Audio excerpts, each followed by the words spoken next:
எல்லாருக்கும் வணக்கம். இந்த வீடியோ வந்து ஃபார்மிங் அட்வான்ஸோட பார்ட் 8. எதை பற்றி பார்க்க போகிறோம்னா, பொதுவாக எல்லோரும் கெமிக்கல் உரம் யூஸ் பண்ணால் மண் மலடாயிரும், ப்ரொடக்டிவிட்டி இதாக காலியாயிரும், நமக்கு மண்ணை கெடுத்துருவோம், உப்பு நுண்ணுயிர்கள் செத்துரும், மண்புழு செத்துரும் அப்படிம்பாங்க. நீங்கள் யோசிச்சு பாருங்கள், இவங்க இப்படி கெமிக்கல் உரம் கெடுதல் அப்படி இப்படின்னு சொல்கிறாங்க. கரெக்டாக கெமிக்கல் உரம் கெடுதல்னா இந்நேரம் நம்ம விவசாய பூமி இப்படி இருக்கும், இப்படி இருக்கணும். இவங்க சொல்கிறபடி இவங்க சொல்கிறது உண்மை அப்படின்னா பார்த்துக்கிட்டிங்களா? ஆனால் இப்படியா இருக்குது? எப்படி இருக்குது அப்படின்னா இந்த மாதிரி இருக்குது. ஏன் இந்த மாதிரி இருக்குது? இவங்க சொல்கிற கிளைம் படி அது உப்பு கெடுதல், மண்ணை மலடாக்கிறோம், ஃபர்டிலிட்டி போயிடும் அப்படின்னா இப்படி இருக்க வேண்டியது ஏன் இப்படி இருக்குது? ஈல்டு எடுத்து தானே இருக்காங்க. ஏன் இப்படி ஆகுது?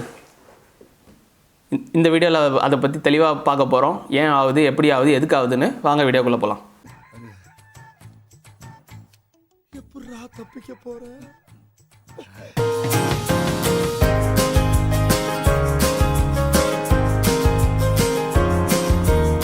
கெமிக்கல் உரத்தில் ஒரு இதாக ஒரு பரவலான ஒரு குற்றச்சாட்டு இருக்குது, ஒரு அலிகேஷன் இருக்குது. என்னென்னா கெமிக்கல் உரம் கெடுதல் அப்படின்னு. ஸோ அந்த ஒரு பார்வையை வந்து நம்ம இந்த வீடியோஸ் மூலயமா அந்த மித்தை வந்து நம்ம உடச்சி, அது கெடுதல்னால் எந்த விதத்தில் கெடுதல் இல்லைன்னா எப்படி கெடுதல் இல்லை அதை சொல்ல போகிறோம். ஓகேவா? ஸோ இது ஒரு ஹோலிஸ்டிக் அப்ரோச்சாக தான் இருக்க போது. ஒன்றா பார்ப்போம். ஆஹா, ஏதோ சதி நடக்குதே, நல்லவன் இப்பதான் நான் சொன்னேன். கான்செப்டுக்குள்ளே இன்டெப்த்தாக போகிறதுக்கு முன்னாடி ஒரு பேசிக் டெஃபினேஷன்ஸ், பேசிக் டேர்ம்ஸ் எல்லாம் எக்ஸ்பிளைன் பண்ண வேண்டியது இருக்குது. அதில் ஃபஸ்ட்டு டேர்ம் என்னென்னா கெமிக்கல் ஃபர்டிலைசர், உப்பு அப்படி இப்படின்னு சொல்கிறாங்க. கரெக்டாக? அதில் ஃபஸ்ட்டு டேர்ம் அதில் என்ன நம்ம பார்க்க வேண்டியது இருக்குன்னா, salt index of a chemical fertilizer அப்படிங்கிற ஒரு டேர்ம் இருக்குது.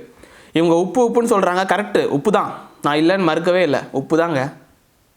என்ன ஒரேடியாக ஒத்துக்கிட்டீங்க அப்படின்னு கேட்காதீங்க, இனிமேல் தான் மேட்ரு இருக்குது. உப்பு தான். ஸோ இப்போ இந்த உப்புக்கான டெஃபினேஷன் பார்க்க போகிறோம். நம்ம உப்புனா சாப்பாடு போடுற உப்பு கிடையாது, அதுதான் எல்லோரும் தப்பாக நினச்சிக்கிறாங்க. இது வேறு வகையான உப்பு. ஓகேவா? அது என்ன வகையான உப்பு அப்படிங்கிறது அந்த சால்ட் இண்டெக்ஸ் அப்படிங்கிற டெஃபினேஷன் பார்க்க போகிறோம். சால்ட் இண்டெக்ஸ் அப்படின்னா என்னென்னா, ஒரு உரம், கெமிக்கல் உரம் தான். இந்த வீடியோ ஃபுல்லாக கெமிக்கலை பற்றி தான் பார்க்க போகிறோம். எல்லோரும் பார்க்கலாம், எல்லாருக்கும் அப்ளிகபிளான வீடியோ தான் இது. இந்த கெமிக்கல் உரத்தை மண்ணில் போட்டோன்னா, எந்த கெமிக்கலாக இருந்தாலும் ஒரு ரேண்டம் கெமிக்கல் ஏ அப்படின்னு எடுத்துப்போம். இந்த ஏ கெமிக்கலை மண்ணில் போட்டோன்னா, இந்த போடும்போது போட்ட பிறகு இந்த மண்ணோட உப்புத்தன்மை எப்படி மாறும் அப்படிங்கிறத குறிக்கக்கூடிய ஒரு டெஃபினேஷன் தான் salt index of a fertilizer அப்படின்னு. பொதுவாக எனக்கு தெரிஞ்சு இந்த டேர்மை தமிழ்நாட்டில் இதை பற்றி பேசுகிறாங்களா என்னென்னு கூட எனக்கு தெரில. ஆனால் குளோபலாக நம்ம ஒரு ஃபர்டிலைசர் அப்ளிகேஷன் பண்ணுறோன்னா இதெல்லாம் இந்த சால்ட் இண்டெக்ஸ் அப்படிங்கிறதையும் கன்சிடர் பண்ணி தான் ஒரு ஃபர்டிலைசர் பிளானே ரெடி பண்ணுவாங்க. அதானே உலக வழக்கம். தமிழ்நாட்டில் அதெல்லாம் பண்ணுறாங்களா, பேசுகிறாங்களான்னு கூட தெரியல. ஸோ ஒரு சில பேருக்கு இந்த சால்ட் இண்டெக்ஸ்னு சொன்னால் என்ன புதுசாக சொல்கிறீங்க அப்படிங்கிற மாதிரி இருக்கலாம். பட் இதுதான் சயின்டிஃபிக் ஒரு பேசிக். இது கெமிக்கல் ஃபர்டிலைசர் அண்டர்ஸ்டாண்ட் பண்ணணும்னா இப்போ வந்து நான் உங்களுக்கு ஒரு டேபிள் காட்ட போகிறேன். இந்த டேபிள் என்ன டேபிள் அப்படின்னா, பொதுவாக யூஸ் பண்ணுற கூடிய கெமிக்கல் ஃபர்டிலைசரோட சால்ட் இண்டெக்ஸ். ஒரு ஃபர்டிலைசருக்கு ஒரு மாதிரி சால்ட் இண்டெக்ஸ் இருக்குது. இந்த சால்ட் இண்டெக்ஸ் வந்து உப்புத்தன்மையை குறிக்கக்கூடியது. அதுவும் உப்புத்தன்மைன்னா என்ன, அதோட உப்புத்தன்மை கிடையாது, அது மண்ணில் போட்டால் மண்ணில் எவ்வளோ உப்புத்தன்மையை கூட்டும் அப்படின்னு குறிக்கக்கூடிய ஒரு வேல்யூ அப்படின்னு வச்சுப்போமே. வேல்யூ தான். அதுக்கு எந்த ஒரு கிலோகிராமை கேஜின்னு போடும் அப்படில. அது மாதிரி சால்ட் இண்டெக்ஸ்க்கு எந்த ஒரு யூனிட்டும் கிடையாது, அது ஒரு வேல்யூ, அவ்வளோதான். ஓகேவா? ஸோ இப்போ இந்த வேல்யூஸ்லாம் பார்த்தீங்கன்னா ஒன்றா எக்ஸ்பிளைன் பண்ணுறேன். ஸோ இது வந்து இது நம்ம கூகுள்லேயே இருக்குது. ஸோ ஆன்லைன் சோர்ஸஸ்லேயே இருக்குது, எந்தெந்த உரத்தில் என்னென்ன சால்ட் இண்டெக்ஸ் இருக்குது அப்படிங்கிறதுமோ இருக்கும். மோஸ்ட்டாக ஸ்டாண்டர்டான வேல்யூஸ் தான் எல்லாமே. நிறைய பேருக்கு தெரிஞ்சிருக்காது. ஸோ நான் தெரியப்படுத்துகிறேன். இந்த டேபிளில் ஜூம் பண்ணி பார்த்தீங்கன்னா நம்மளோட ஒரு ஃபர்டிலைசருக்கும் என்னென்ன வேல்யூஸ் இருக்குது, சால்ட் இண்டெக்ஸ் வேல்யூஸ் இருக்குது அப்படின்னு பார்க்கலாம். உங்களுக்கு நான் ஜூம் பண்ணி கொஞ்சம் காட்ட முயற்சி செய்கிறேன். இப்போ கவனிச்சிங்கன்னா ஃபஸ்ட்டு இதில் வந்து உரம் பேர் எல்லாம் இங்கிலீஷில் இருக்குது. 3வது காலம் 1 2 3 4th காலமில் வந்து சால்ட் இண்டெக்ஸ் அப்படின்னு இருக்குது. 2nd ஃபார்முலா, 3rd அனாலிசிஸ்ன்னு இருக்குது, 4th வந்து சால்ட் இண்டெக்ஸ் அப்படின்னு இருக்கா. ஸோ அதுதான் நமக்கு தேவையான, இந்த வீடியோவுக்கு தேவையான பேராமீட்டர். ஃபஸ்ட்டு காலம் பேர், அப்புறம் சால்ட் இண்டெக்ஸ் காலம். அதுதான் தேவை உள்ளது. இப்போ நீங்கள் நல்லா கவனிச்சிங்கன்னா எல்லா உரத்தோடதும் இருக்கும் இந்த லிஸ்ட்டில். அதுக்கப்புறம் 40வது ரோ பார்த்தீங்கன்னா சோடியம் குளோரைடு உப்பு, NaCl உப்பு, டேபிள் சால்ட், அதோட வேல்யூ இருக்குது 154 அப்படின்னு இருக்குது. ஓகேவா? இப்போ நம்ம இந்த வீடியோவில் என்ன கம்பேர் பண்ண போகிறோன்னா, இவங்க கிளைம் பண்ணுற உப்பு இந்த இந்த இந்த இயற்கை ஆர்வலர்கள் அப்புறம் இல்லை இயற்கை விவசாயம் செய்வோம் நபர்கள் இது உப்பு மண்ணை மலடாக்கிறோம் அப்படின்னு ஒரு பழி குற்றம் சாட்டுறாங்கல்ல, அது எந்த மாதிரி உப்பு? இவங்க நினைக்கிற உப்பு வந்து என்னன்னா, இந்த சாப்பாடில் சாப்பிடுவோம் பார்த்தீங்களா உப்பு, அதுன்னு நினைப்பாங்க. டாடா உப்பு, தேசத்தின் உப்பு. அப்புறம் ஒரு சில பேர் சொல்லுவாங்க மண்புழு மேலே யூரியா போட்டால் மண்புழு செத்துரும் அப்படிம்பாங்க. ஆமாங்க, மண்புழு அதுக்கு வந்து ஸ்கின்னே கிடையாது. அது ஒரு அது அந்த மாதிரி மெட்டீரியலில் இருக்க அந்த சதைப்பற்றில் நீங்கள் எந்த மாதிரி இது போட்டாலும் நீங்கள் யூரியா ஏன் பான்ஸ் பவுடரை போட்டால் கூட அதுக்கு எரிச்சல் தான் வரும். நான் நல்லா பண்ணுறனோ இல்லையோ, ஆனால் நீ நல்லா பண்ணுற.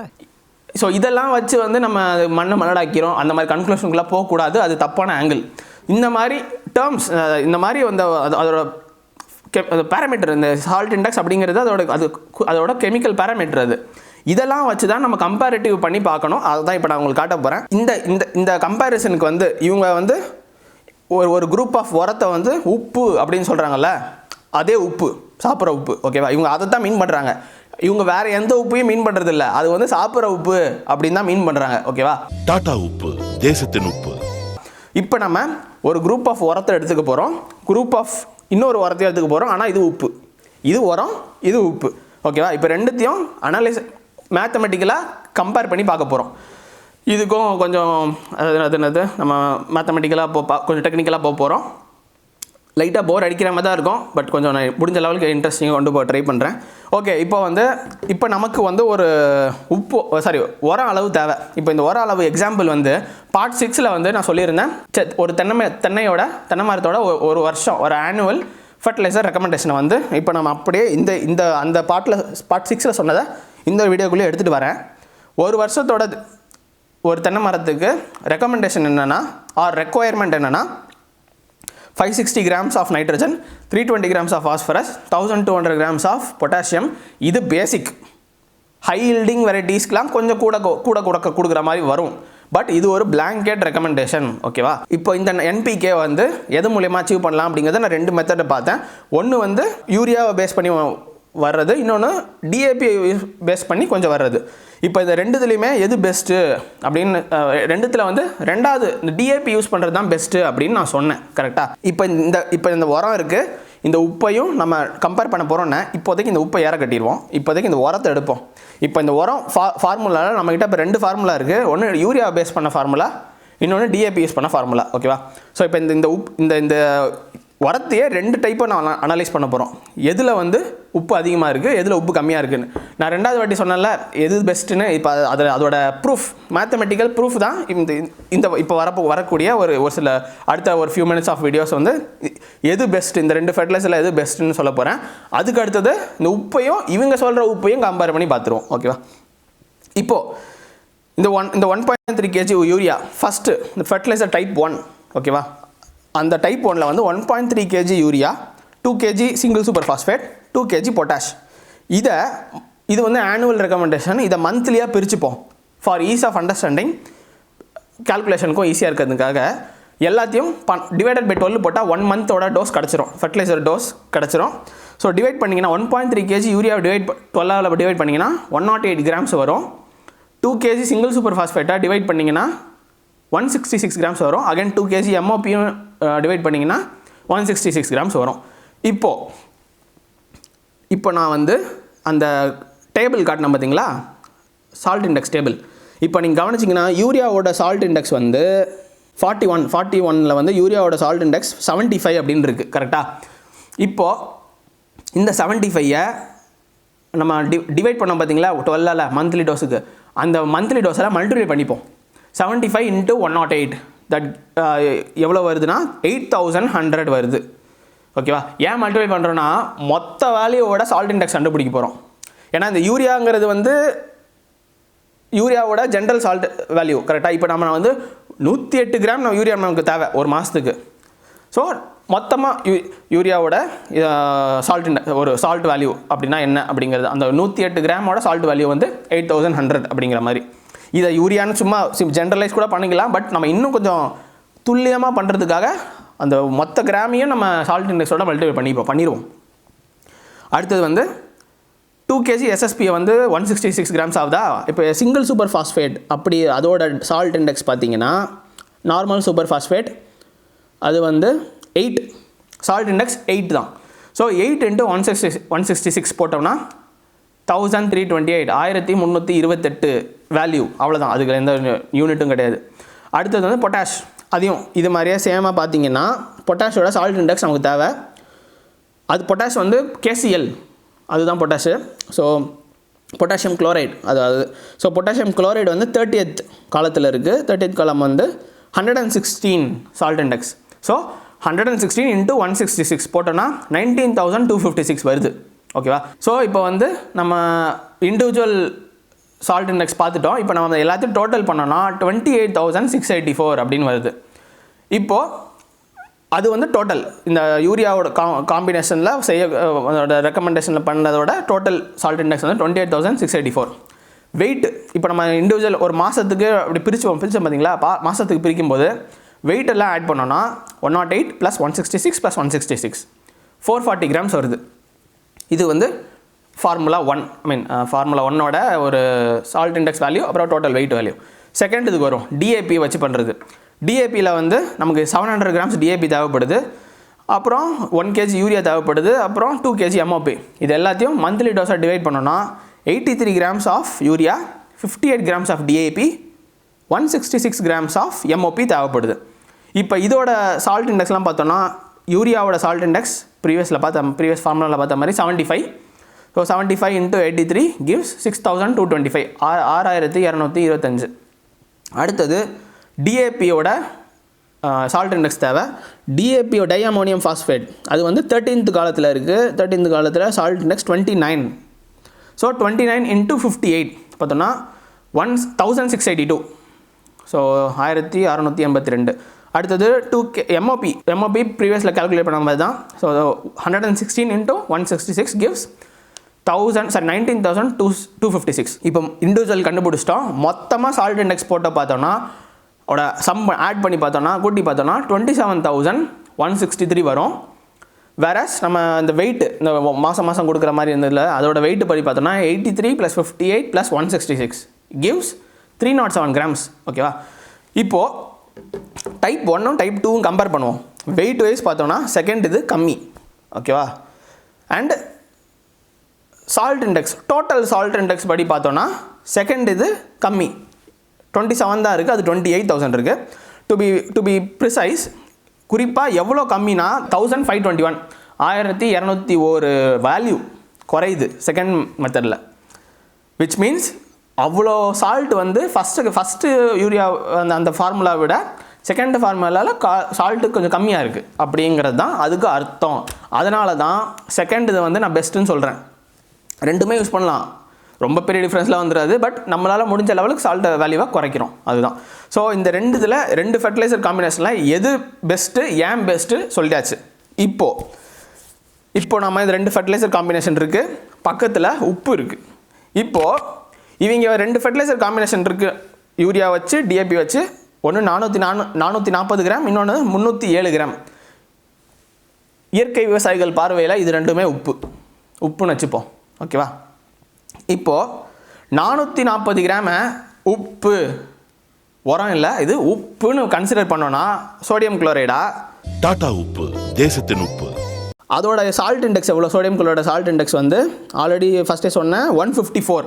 இப்போது டைப் 1 440 கிராம்ஸை உப்புன்னு அசியூம் பண்ணிக்கிட்டோன்னா அதோட சால்ட் இண்டெக்ஸ் வந்து 154. இதை மல்டிப்ளை பண்ணோன்னா எவ்வளோ வருதுன்னா 67,760 வருது. இவங்க உப்புன்னு சொல்கிறாங்கல்ல, அதோட வேல்யூ வந்து 67,760 67,760 வேல்யூ வருது. இந்த வேல்யூ வந்து நம்ம ஃபஸ்ட்டு போட்ட உரத்தோட உப்பை விட 39,700 சொச்சம் வந்து அதிகம். நீங்கள் இவங்க உப்புன்னு சொன்னால் அது உப்புன்னு அசியூம் பண்ணால் அது அதிகம், ஆனால் உப்பு கிடையாது. நம்ம ஆக்சுவலாக வந்த வேல்யூ வந்து 28,000 சொச்சம் தான். இப்போ செகண்ட் ஃபார்முலா இதையும் உப்புன்னு அசியூம் பண்ணிப்போம். 307 கிராம் கரெக்டாக 307 கிராம்ஸ் இதை உப்புன்னு அசியூம் பண்ணிக்கிட்டோன்னா உப்போட சால்ட் இண்டெக்ஸ் 154 into 307 47,278. ஃபஸ்ட்டு வந்த வேல்யூ எவ்வளோ 27,000 தான் நமக்கு அந்த ஆக்சுவல் உரத்தோட உப்பு இருந்தது. இவங்க ஒரு உரம் உப்பு அப்படின்னு சொல்கிறதோட சால்ட் இண்டெக்ஸ் வந்து 47,000 which is 20,000 சொச்சம் அதிகம். ஓகேவா, நம்ம இதிலேருந்தே தெரிஞ்சுக்கலாம் இவங்க உப்புன்னு சொல்கிறது எது, நம்ம உரத்தில் இருக்கிற உப்பு எதுன்னு. இந்த இயற்கை விவசாயம் செய்பவர்கள் வந்து இந்த உரத்தை வந்து நஞ்சு இது சொல்கிறாங்கல்ல, அதோட ப்ரூஃப் வந்து இங்கே நான் இப்போ நீங்கள் பார்க்குறீங்க, அதுதான் அதோட விஷுவல் மேத்தமெட்டிக்கல் ப்ரூஃப். இது இவங்க சொல்கிற உப்பாக இருந்ததுன்னா நான் ஃபஸ்ட்டு வீடியோ ஸ்டார்டிங்கில் சொன்ன மாதிரி நிலம் இப்படி இருக்கும். ஆனால் இப்படி தானே இருக்குது. அதுக்கு காரணம் இதுதான். இவங்க சொல்கிற உப்பு வந்து வேறு, உரத்தில் இருக்கிற உப்பு வேறு. செடிக்கு வந்து அந்த உப்பு தேவை. ஏன்னா இது வந்து சத்துக்கள் நிறைந்த உப்பு. இதுவும் உப்பு தான். ஏன்னா 28,000 சொச்சம் வந்து அதுவும் உப்பு தான், 27,000 சொச்சம் அதுவும் உப்பு தான். ஆனால் இவங்க சொல்கிற உப்பு இந்த நிலைமை வராது. இதை ஏன்னா அது வந்து செடிக்கு தேவையான உப்பு, அதனால தான் செடி வளருது. இல்லாட்டா இவங்க சொல்கிறபடி இந்நேரம் இப்படி இருக்கும், பாலைவனம் மாதிரி இருக்கும். பாலைவனமாக மாதிரி இருக்குது. தஞ்சாவூரில் இன்னும் தான் அரிசி விளையுது. தஞ்சாவூரில் அரிசி விளையலைன்னா நமக்கு யாருமே சாப்பாடு கிடைக்காது. அங்கே தஞ்சாவூரில் விளையிறதுனால தான் நமக்கு ஓரளவுக்கு சாப்பாடு வந்து ஒரு கிலோ ஒரு 50 ரூபா 60 ரூபா அந்த ரேஞ்சில் இருக்குது. நம்ம வந்து ஸ்டாட்டிஸ்டிக்ஸ் படி பார்த்தோம்னா தஞ்சாவூரில் விளைச்சல் கம்மி ஆகிறது வந்து ஒன்று மழை அதிகமாக பெஞ்சு விளைச்சல் கம்மியாகும், இல்லை மழை பெய்யாமல் விளைச்சல் கம்மியாகும், இல்லை மேட்டூர் டேம்லேருந்து தண்ணி திறந்து விடாமல், இல்லை பக்கத்தில் எங்கேயாவது டேம்லேருந்து தண்ணி திறந்து விடாமல் தண்ணி இல்லாமல் விவசாயம் பாதிக்கப்படும். இந்த மாதிரி ரீசன்ஸ் தான் வந்து ஈல்டை வந்து பாதிக்குமே ஒழிய கெமிக்கல் உரம் போட்டதுனால ஈல்டை பாதிச்சுது அப்படிங்கிறது சொல்கிறது வந்து 1000 ஸ்பேர் பார்ட்ஸில் வச்சு ஒரு லாரி ஓடாதது ஒரு தம்மா தொண்டு எலுமிச்சம்பழத்தில் ஓடும் அப்படின்னு நம்புகிற மாதிரி. தஞ்சாவூரில் விளையிற அரிசி, ஏன்னா அதுதான் வந்து ரைஸ் பவுல் ஆஃப் இந்தியா அப்படின்னு சொல்லுவாங்க. அங்கே தான் அதுதான் வந்து ஏதோ அரிசி களஞ்சியமா தானிய களஞ்சியமா ஏதோ அப்படின்னு சொல்லுவாங்க. அங்கே ஆனால் இப்படி தான் இருக்குது, இனி வரைக்குமே இப்படி தான் இருக்குது. இவங்க சொல்கிற மாதிரி பாலைவனமாலாம் ஆகலை. இன்னொரு கிளைமும் வைப்பாங்க, இப்போ யூஸ் பண்ணிகிட்டே இருந்தால் ஒரு டைமில் பாலைவனமாக ஆயிரும்னு. இவங்க தான் சொல்லிட்டு தான் இருப்பாங்க. இவங்க அந்த இன்னொரு 20 வருஷமும் இப்படி தான் சொல்லிட்டு இருப்பாங்க. அது பாலைவனம்லாம் ஆகாது. ஏன்னா இது வந்து செடிக்கு தேவையான உப்பு தான் நம்ம கொடுக்குறோம். ஓகேவா, இந்த உப்பு தேவையான உப்பு. இதை நம்ம எப்படி கொடுக்குறோம், எந்த அளவில் கொடுக்குறோம், அதுதான் மேட்டரே ஒழிய இது கொடுக்கவே கூடாது, இதை தள்ளி விட்டுறணும், நம்ம வந்து இயற்கை விவசாயம் தான் அடாப்ட் பண்ணணும் அப்படின்னா ஒரு கிலோ அரிசி வந்து 200 ரூபாய்க்கு விற்றா கூட இப்போ ஆல்ரெடி இந்த ட்ரெடிஷ்னல் வெரைட்டி கருப்பு கவுனி ரத்தசாலி எல்லாம் வந்து 150-200 ரூபாய்க்கு கிட்ட கொண்டு வந்துட்டாங்க. ஏன்னா அது வந்து நாங்கள் இயற்கை விவசாயம் செய்கிறோம் அப்படின்னு ஏதோ மார்க்கெட்டிங்லாம் பண்ணி கொண்டு வந்தாச்சு. இதையும் நம்ம எப்போவும் சாப்பிட்ற ரைஸை வந்து இதை நம்ம இந்த மெத்தடை நம்ம ஃபாலோ பண்ணலைன்னா அந்த நிலைமைக்கு வந்துடும். ஸோ அந்த டிபேட்டுக்குள்ளே போக வேணாம். அந்த டிபேட்டை வந்து வேறு ஒரு டாப்பிக்கில் நான் பேசலாம் அப்படின்னு இருக்கேன். இப்போ நம்ம அந்த டிபேட்டுக்குள்ளே போவேன்னா இப்போ வந்து we will stick on to chemical உரம் கெட்டதா நல்லதா பார்த்தோன்னா மேத்தமெட்டிக்கலாக நான் ப்ரூவ் பண்ணிட்டேன். இது வந்து நியூட்ரியன்ஸ் நிறைந்த உப்பு. ஓகேவா, இவங்க நினைக்கிற உப்பு கிடையாது, இது வேறு உப்பு. இது வந்து மண்ணுக்கு தேவை, செடிகளுக்கு தேவை. ஏன்னா இப்போ நீங்கள் கவனிச்சிங்கன்னா 560 கிராம்ஸ் நைட்ரஜனை வெறும் 1.25 கிலோ 1.3 kg யூரியா வந்து பூர்த்தி பண்ணிடும். ஒரு 1.3 kg யூரியாவோட விலை வந்து 8 ரூபா 10 ரூபானே வச்சுப்போம். 10 ரூபாவில் எந்த உரம் வந்து 560 கிராம் நைட்ரஜனை கொடுக்கும்னு நினைக்கிறீங்க நீங்கள்? எதுவும் கொடுக்காது. ஸோ இந்த சோர்ஸை வந்து இந்த மாதிரி இருக்கிற சோர்ஸை வந்து நம்ம கம்ப்ளீட்டாலாம் அக்ரிகல்ச்சரை விட்டு நகட்டிலாம் கொண்டு போயிட முடியாது. ஸோ ஏன்னா நிறையா காரணம் இருக்குது. உணவு பற்றாக்குறை, பாப்புலேஷன் இன்க்ரீஸ் ஆகுது, எல்லாம் இருக்குது. நம்ம அதுக்குள்ளே போக வேண்டாம். பட் சயின்டிஃபிக் ரீசன் என்னங்கிறத உங்கள்கிட்ட எடுத்து வச்சுட்டேன்.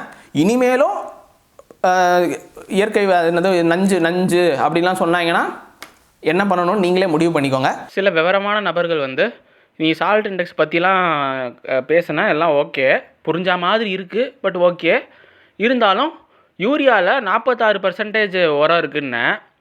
அப்போ ஒரு கிலோவில் 46% உரம் இருக்குன்னா அப்போ மீதி 54% என்ன இருக்குது? அது கெமிக்கல் தானே. அதை நம்ம மண்ணில் போட்டால் மண் மலடாவாதா அப்படின்னு அதையும் ஒரு டாப்பிக்காக கொண்டு வருவாங்க. அந்த மாதிரி விவரமான நபர்களுக்கு தான் அடுத்த டாபிக், குட்டி டாபிக் என்னென்னா fillers used in chemical fertilisers. இந்த இன்ஃபர்மேஷன் வந்து பொதுவாக நீங்கள் கூகுள் பண்ணியே தெரிஞ்சுக்கக்கூடிய ஜென்ரல் இன்ஃபர்மேஷன். ஓகேவா? இந்த ஜென்ரல் இன்ஃபர்மேஷனையே அவங்க வந்து வைரலாக்கி ஒரு தப்பான பார்வையில் கொண்டு போய் விட்டாங்க. அதுவும் குறிப்பாக நம்மளோட தமிழ்நாடு அக்ரிகல்ச்சர் யூனிவர்சிட்டி போர்ட்டல்லையே ஃபர்டிலைசர் அப்படிங்கிற ஒரு பேஜில் அவங்க வந்து நான் சொன்னது தான் அவங்களும் சொல்லியிருக்காங்க. ஓகேவா? அந்த வீடியோஸும் நான் லைவாக போட்டு விட்றேன். நீங்கள் இப்போ ஒரு மூட்டை யூரியா இருக்குதுன்னு வச்சுப்போம். யூரியா எக்ஸாம்பிள் எடுத்துப்போம். ஒரு 100 கிலோ மூட்டைன்னு எடுத்துப்போம். ஈஸியாக இருக்கும் புரிஞ்சுக்கிறதுக்கு. 100 கிலோ மூட்டையில் வெறும் 46 கிலோ தான் யூரியா இருக்கும். ஓகேவா? மீதி 54 கிலோ ஃபில்லர்ஸ் இருக்கும். ஃபில்லர்னால் என்னென்னா அந்த மீதி இருக்கிற அந்த அந்த என்ன சொல்கிறது, அந்த உரம் வந்து நல்லா நம்ம ஈஸியாக நம்ம நிலத்தில் பயன்படுத்தணும் அப்படிங்கிறதுக்காகவும், அந்த உரம் அந்த யூனிஃபார்மாக ஃபுல்லாக அந்த உரத்தோட அளவு வந்து யூனிஃபார்மாக அந்த மூட்டையில் இருக்கணும் அப்படிங்கிறதுக்காகவும் சேர்க்கப்படக்கூடிய ஒரு பொருள். காமனாக யூஸ் பண்ணக்கூடிய ஃபில்லர்ஸ்லாம் என்னென்னா, இவங்க சொல்கிற மாதிரி அது கெமிக்கல் மண் மலடாக்கிறோம் அந்த கான்செப்ட் இல்லை. ஏன்னா அது கெமிக்கலாக இருந்ததுன்னா 1 கிலோ யூரியாவோட மூட்டை விலை இன்னும் எங்கேயோ போயிடும். ஓகேவா? ஆல்ரெடி கெமிக்கல் உரம் காஸ்ட்லின்னு ஒரு பக்கம் சொல்லிகிட்டு இருக்காங்க. அது உண்மை இல்லைங்கிறத நம்ம ஆல்ரெடி ப்ரூவ் பண்ணிட்டோம். பட் இருந்தாலும் இவங்க சொல்கிறபடி ஃபில்லர்ஸும் கெமிக்கல் அப்படிங்கிற மாதிரி கான்செப்டில் பார்த்தோன்னாலுமே அதோட ரேட் எங்கேயோ போயிடும். ஸோ காமனாக யூஸ் பண்ணக்கூடிய ஃபில்லர்ஸ்லாம் என்னென்னா மண் துகள்கள், இல்லை மணல், இல்லைன்னா களிமண் மெட்டீரியலில் இருக்கக்கூடிய அதுவும் ஒரு சில மண் சார்ந்த பொருள் தான். அப்புறம் பெர்லைட் அப்படின்னு சொல்லக்கூடிய மண்ணை வந்து பொலபொலப்பு தன்மைப்படுத்தக்கூடிய அதுவும் ஒன் ஆஃப் த இயற்கை பொருள் தான். ஸோ இந்த மாதிரி விலை மலிவான பொருள்களை தான் ஃபில்லர்ஸாக யூஸ் பண்ணுவாங்க. அது மண்ணை எந்த விதத்துலையும் பாதிக்காது. இன்னும் சொல்லப்போனால் இந்த மாதிரி எக்ஸ்ட்ரா ஃபில்லர்ஸில் நம்ம மண்ணில் போடுறதுனால மண்ணில் ஒரு வேளை உங்களோட pH கூட இருந்ததுன்னா அதை வந்து கொஞ்சம் நியூட்ரல் பண்ணுறதுக்கு வாய்ப்பு இருக்குது. ஓகேவா? ஸோ இது இந்த மாதிரி வேலை தான் ஃபில்லர்ஸ் பண்ணோம். ஃபில்லர்ஸ் வந்து கெமிக்கல் கிடையாது. ஃபில்லர்ஸ் வந்து மண் சார்ந்த ஒரு சில துகள்கள். ஓகேவா? நம்ம எந்த உர சைஸ் இருக்குது பார்த்தீங்களா, எந்த உரமோ மேனுஃபேக்சர் பண்ணும்போதே அப்படி தான் பண்ணுவாங்க. ஓகேவா? அதனால் கேட்கலாம், அப்போ வந்து நம்ம 1 கிலோ மூட்டையை உடச்சோன்னா எல்லாம் யூரியாவாக தானே தெரியுது அப்படின்னு. அவங்க மேனுஃபேக்சர் பண்ணும்போதே அந்த மாதிரி கொண்டு வந்துருவாங்க, மிக்ஸ் பண்ணி தான் கொண்டு வருவாங்க. மூட்டையில் பிடிக்கும்போது மிக்ஸ் பண்ண மாட்டாங்க. மூட்டைக்குள்ளே வந்து 46 கிலோ யூரியா போட்டு மீதி 54 கிலோ மண்ணோ அந்த பெர்லைட்டோ அதெல்லாம் போட மாட்டாங்க. மேனுஃபேக்சர் பண்ணும்போதே அந்த ரேஷியோலாம் பார்த்து மிக்ஸ் பண்ணி தான் அந்த மூட்டையில் வர்றது வந்து 46% யூரியாவோட தான் வரும். ஸோ நீங்கள் ஓப்பன் பண்ணால் என்ன மண்ணே காணும் அப்படிலாம் கேட்கக்கூடாது. அதில் வந்து அப்படிலாம் இருக்காது. ஸோ இதுதான் வந்து அதோட ஜென்ரல் எக்ஸ்ப்ளனேஷன். இது வந்து நம்ம மண்ணை வந்து பாதிப்பு ஏற்படுத்தக்கூடிய பொருள்லாம் கிடையாது. சாதா சீப்பான பொருள் தான். அப்போ தான் வந்து விலையை வந்து கொஞ்சம் கண்ட்ரோலாக வச்சுக்க முடியும். ஸோ இந்த வீடியோவோட கீ டேக்அவே பாயிண்ட்ஸ் என்னென்னா, இயற்கை உரங்கள் வந்து செடிகளுக்கு தேவை. ஏன்னா அது தேவை உள்ள உப்பு தான், இல்லைங்க என்ன மறுப்பும் கிடையாது. உப்பு தான் தேவையான உப்பு. நம்ம எப்படி கொடுக்க போகிறோம், எந்த விதத்தில் அதை பாதிப்பு இல்லாமல் கொடுக்க போகிறோம் அப்படிங்கிறதுலாம் இருக்குது. இந்த வீடியோவை வந்து நான் இந்த கிளைமை வந்து நான் ஸ்ட்ராங் பண்ணுறதுக்காக இன்னொரு வீடியோ அட்டாச் பண்ணுறேன். என்னென்னா பீக் சம்மரில் எங்கள் ஃபார்மில் வந்து தென்னங்கன்று வட்டப்பாத்தியை க்ளீன் பண்ணும்போது நாங்கள் வந்து இந்த வருஷம் ஸ்டார்டிங்கில் இருந்தே கொஞ்சம் ஆர்கானிக்கும் சரி இன்ஆர்கானிக்கும் மிக்ஸ் பண்ணி தான் செய்கிறோம். போன வருஷம் ஃபுல்லாக ஆர்கானிக் செஞ்சேன். பஞ்சாயத்து ஆச்சு, என்னென்ன ஆச்சுன்னு எனக்கு தெரியும். ஸோ இப்போ இந்த வீடியோவில் பெருசாக புலம்ப விரும்பலை. ஸோ இந்த வருஷம் ஸ்டார்டிங்லேருந்து நாங்கள் இயற்கை அப்புறம் கெமிக்கல் உரம் சேர்த்து தான் பண்ணுறோம். இவங்க சொல்கிறபடி மண்புல்லாம் சாகுது, மண் மலடாயிரும் அப்படிலாம் சொல்கிறாங்கல்ல. இந்த வீடியோ உங்களுக்கு நான் போடுறேன். நாங்கள் மண்ணை பாத்தி எடுக்கும்போதே ஒரு சில இடத்துல மண்புழுலாம் தெரிஞ்ச மண்புழு 1-2 ஃபோட்டோ எடுத்தேன். அப்புறம் அவங்க அதுக்கும் சொல்லுவாங்க, நீ என்ன ஒரு மண்புழு காமிச்சிட்டு சீனை போடுற, எங்களுக்கெல்லாம் வந்து பாரு எவ்வளோ மண்புழு மேயுது அப்படின்னு. நான் இங்கே வந்து மண்புழு விவசாயம் பண்ணல, தென்னை விவசாயம் தான் பண்ணுறேன். இருந்தாலும் அதில் ஒரு சில மண்புழு வருது, அதை எடுத்து காட்டுறேன். ஸோ நீங்கள் பார்த்தீங்கன்னா இவங்க சொல்கிறபடி மண்புழுலாம் சாகலை. எங்கள் மண்ணில் மண்புழு இருக்க தான் செய்யுது கெமிக்கல் உரம் யூஸ் பண்ணாலும். ஸோ அந்த ப்ரூஃபையும் உங்கள்கிட்ட இந்த வீடியோவில் எடுத்து வச்சிடுறேன். அதெல்லாம் கிடையாது, நாங்கள் வீடியோவில் காட்டுறதை நாங்கள் ஒத்துக்க மாட்டோம், நாங்கள் நேரில் பார்த்து கன்ஃபார்ம் பண்ணி தான் ஒத்துப்போம் அப்படின்னு சொல்கிற நபர்களுக்கு வந்து எங்கள் ஃபார்மை டைரெக்டாக வந்து விசிட் பண்ணுறதுக்கு நாங்கள் அரேஞ்ச் பண்ணுறோம். வேணுங்கிற நபர்கள் எங்கள் ஃபார்மை வந்து விசிட் பண்ணிக்கலாம்.